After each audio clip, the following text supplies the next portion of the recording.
This podcast is brought to you by PLI, the Practicing Law Institute, committed to providing essential legal resources to the law school community. For more information, visit pli.edu/law school.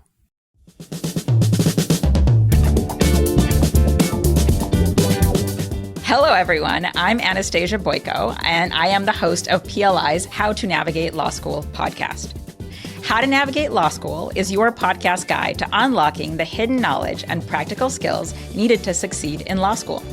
We connect students with valuable insights from experienced professionals, decompress law school's unwritten rules, and create a supportive community empowering students to confidently create their future.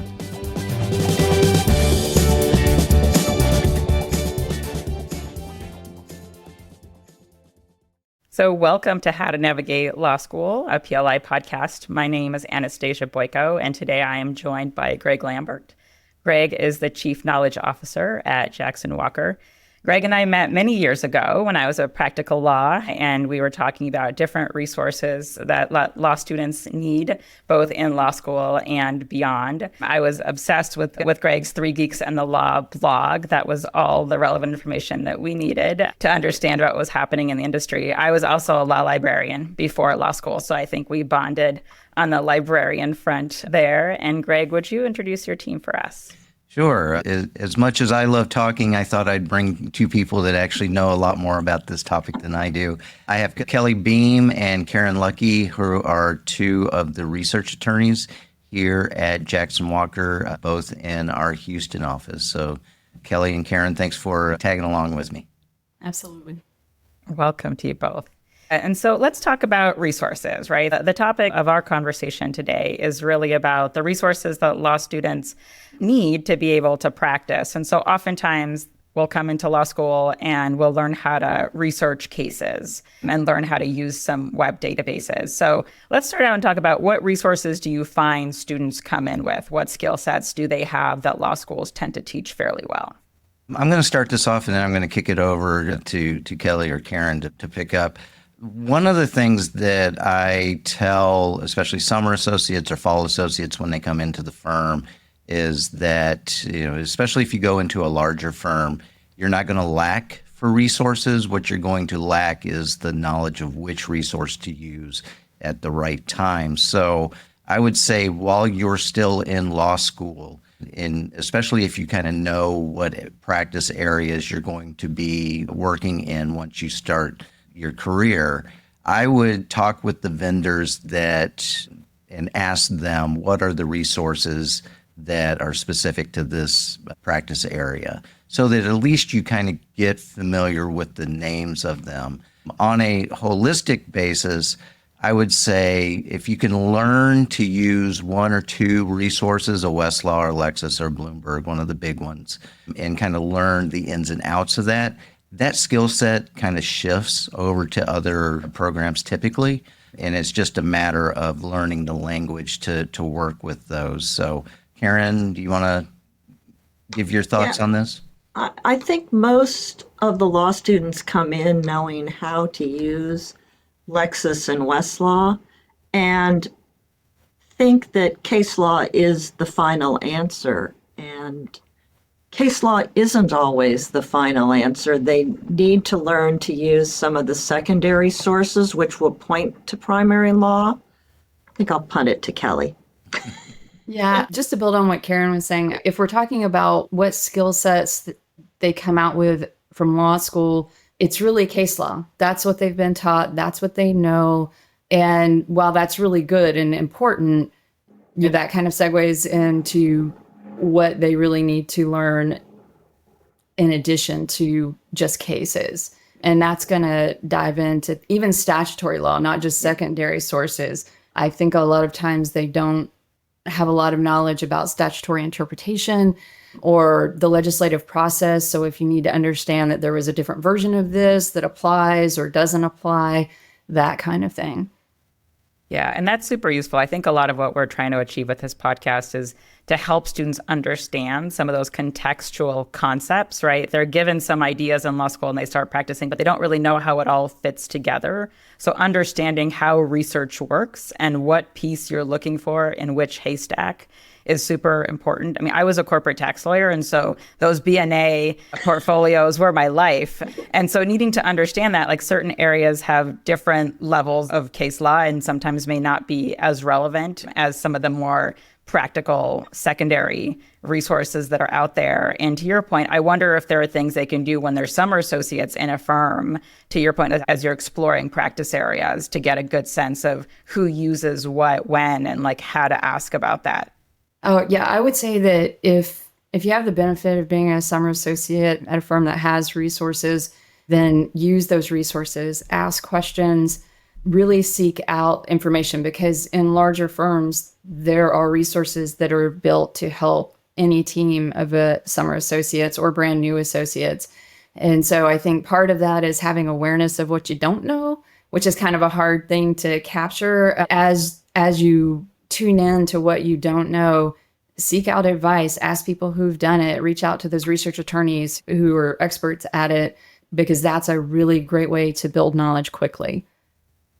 And you may not have the benefit of talking to the lawyers who are within the departments, or you might feel shy about asking those questions. I think the library and the library staff are always the angels of a law firm. You know, I think that you can come not knowing what you're talking about and ask questions and feel comfortable. And so this may not be obvious to students who haven't worked in a law library before. Would you help students sort of understand the role of law librarians within the context of a firm and as maybe contrasted to the law librarians that are inside of a law school?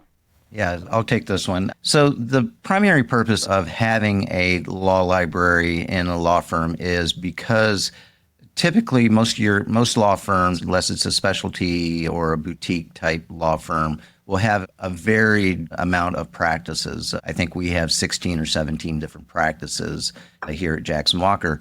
And so what our primary goal is to do is to make sure that we provide all of our lawyers with the correct resources that they need in order to practice.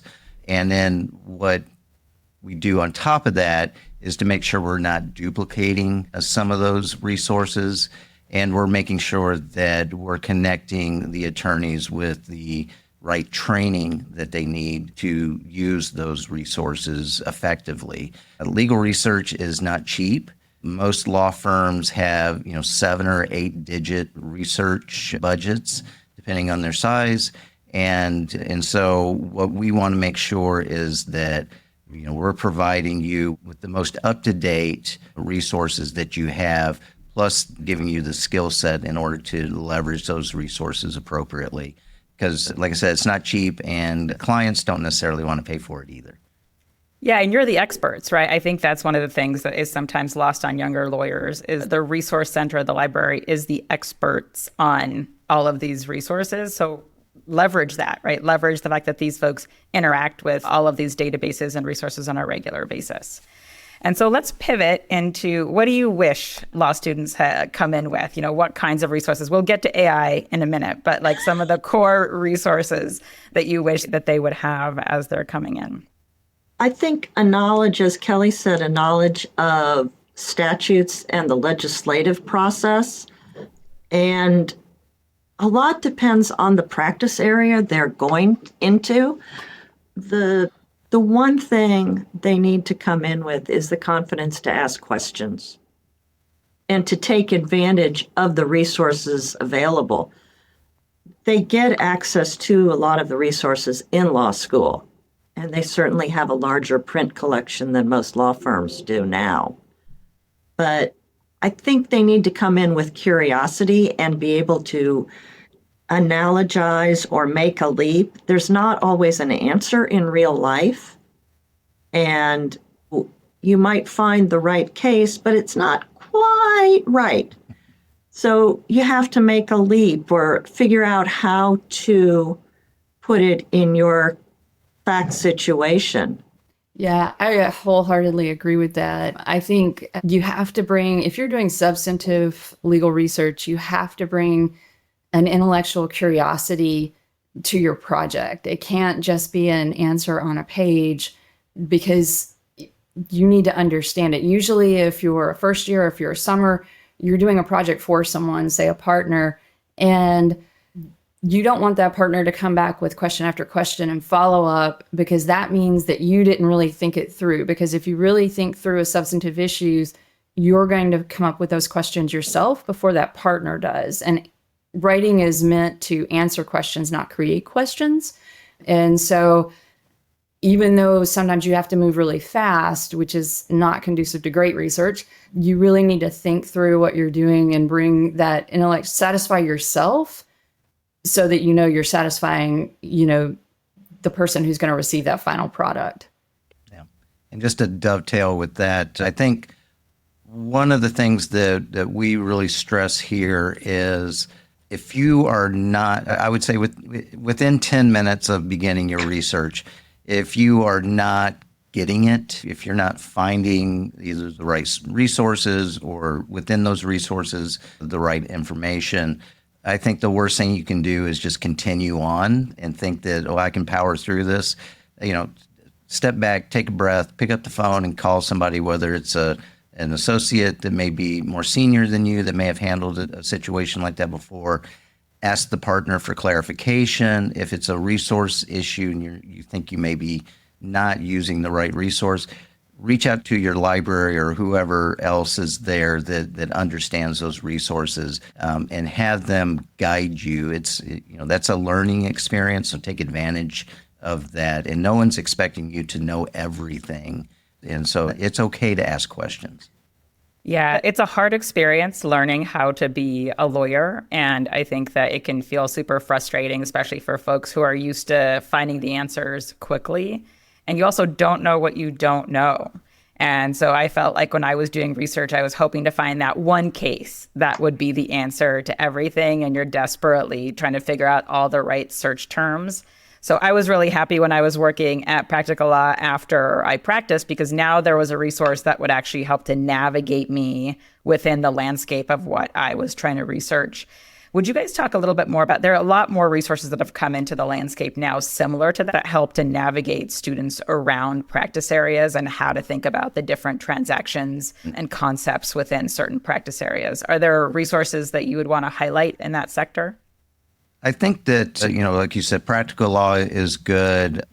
Both Lexis and Bloomberg also have their own version. Practice Advisor, I think, is Lexis, and then I'm not sure exactly what the Bloomberg one is, but it's essentially things like checklists, draft forms that's available, topical areas. Kelly's an expert at this because she was part of the O'Connor's group in Texas, which was its own specialty resource, which took an area of the law and created a treatise that was based on the typical issues that face that practice of law. So there are a ton of these practical guides that are there to help you, especially if you're dealing with a novel issue. And you'll see those tend to be the books that are most used. And it also tends to be about the only thing that's left in print that we still distribute to our attorneys. Yeah, and I'm sure that, the how-tos are oftentimes what we don't get in law school. It's a thing that many students are hungry for and young lawyers are hungry for. And so that was the world before everything changed. So let's talk about AI, right? AI transformed how lawyers practice or think about their practice.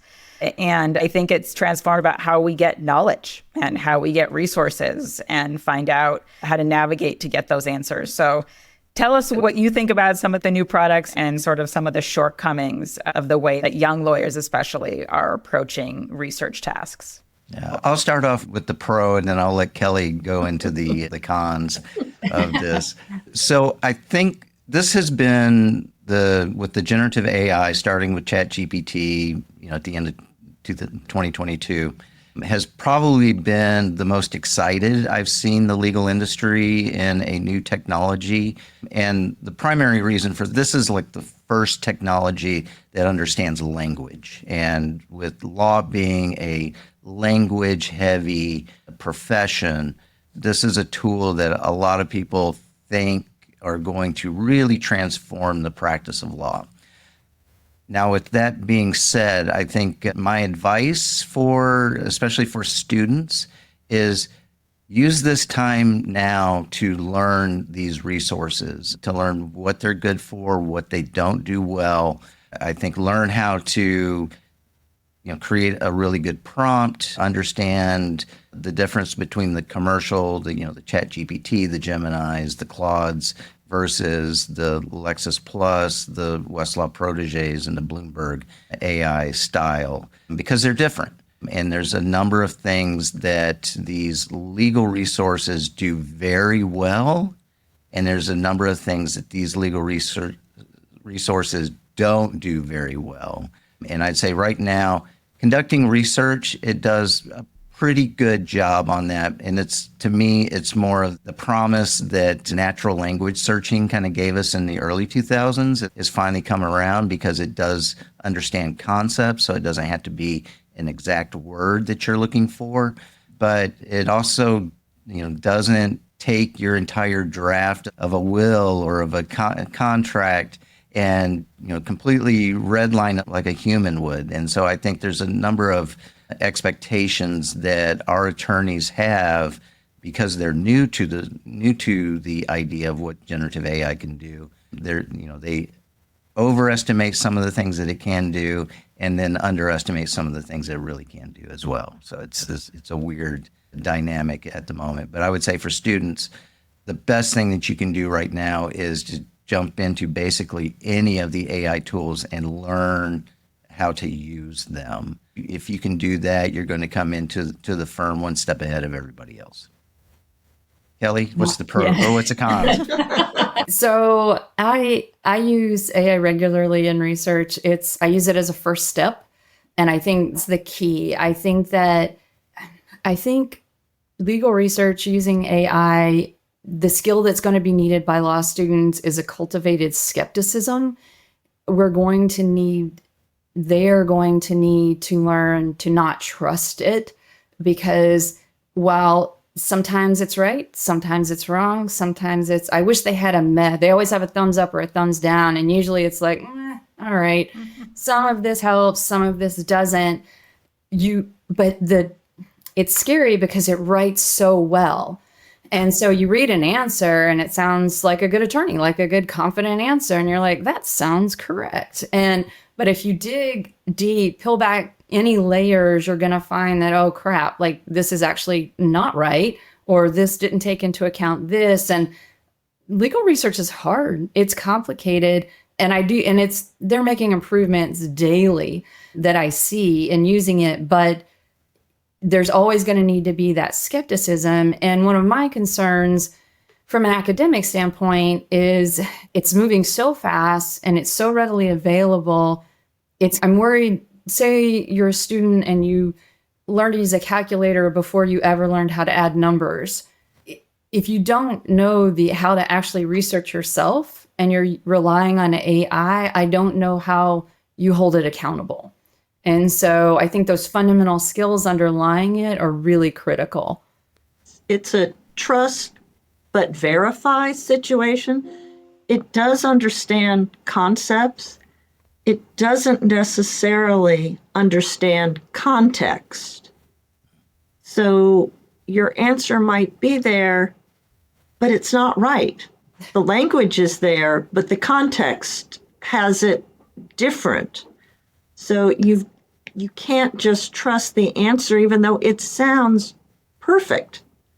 You've got to go look at the underlying case or the cited case or the statute and make sure that the context is actually there. Yeah, what's interesting is I feel like as we're talking, right, is the exact parallel of how young lawyers come into the profession is they don't really understand context. And so my hope is that a lot of these tools can help them learn how to be curious and learn how to understand context to be able to verify that alongside any AI that they're using, right? To develop this new muscle that maybe they had before law school and maybe atrophied a little bit during law school, but now they need to learn how to use again. And Kelly, I feel similarly, right? Like I learned how to do long division before I had a calculator, and I keep going back to that metaphor. And what I wonder from all the research that's coming out from these younger lawyers that are coming into the profession, they have different brains, right? They learn from technology from the start. And so I wonder if any of you would want to comment on that, right? You've trained many generations of lawyers to become better researchers and lawyers, and sort of anything that you're seeing as far as trends in the way that they learn and that the way that they research. And what can they do better, right? Knowing that we're not going to redo their brains because they have different ways of learning, but where can they shore up some of those limitations that maybe are just a natural function of new learning? Yeah, I would say one of the trends that I'm seeing is that the interest and the use and leveraging of the generative AI tools is not an age. It's not about age, because we have 70, 80-year-old lawyers who love using the AI tools because they have a curiosity about it. And I think it's that curiosity that is really the driver of people wanting to at least experiment initially with how the AI tools work. The advice that I give my lawyers, and it's a little harder to apply this to a student, but to the lawyers I say, this is an assistant that needs to help you in an area that you're the expert in, because you will then understand when it's going a little bit off from the answer, because you understand the topic, the concepts, as Caren was saying, or context rather. And so I think for students, it's a little bit harder because they're not experts at it, which means that if you're curious and you're using these tools and you think that there's a good use for them, then you really need to double down on the verification part, and then use that verification part as a way of making yourself more of an expert in that area. And then thinking of it, again, as an assistant, and then helping you kind of better understand a topic. And then the next time you address that topic, then you'll be a little bit smarter on it, and then be able to leverage the AI in new and different ways. So, I would say, again, it's curiosity that tends to drive who's using it. And then, again, I would say, especially if you're new, you're dealing with a novel area, then you really need to think of it as an assistant that's not as smart as you are in that area. So therefore, you need to really double down on the verification and checking the resources. Yeah, just add a note of skepticism into that.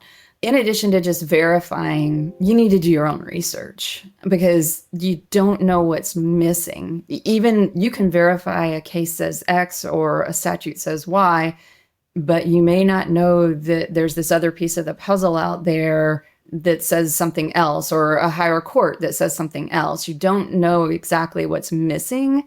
And so I think verification is important, 100%, but you also need to, in my opinion, you need to do your own research and make sure you can't rely solely on this AI product to answer a question. You just, at least not right now.